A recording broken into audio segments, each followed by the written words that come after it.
yanda za ki mallaki mijinki ki bi Allah a matakin farko sai Allah ya mallaka miki mijinki.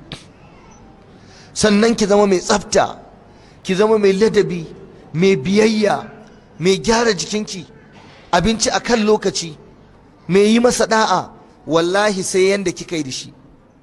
Ki zama irin Aisha, ki zama irin Aisha wanda aka tambayi annabi wa ka fi so a duniya ya ce Aisha.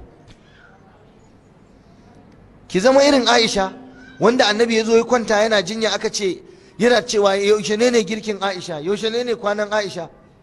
Ya ce ku kai ni ɗakin Aisha ta mun jinya saboda tana tarairayarsa. Amma ke mijinki ba kya girmama shi, ba kya mutunta shi. Ya dawo daga kasuwa ko ran aiki, assalamu alaikum, shiru.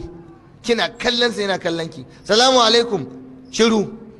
Salamu alaikum, kai da Allah an ji dan Allah je ka. Mijin naki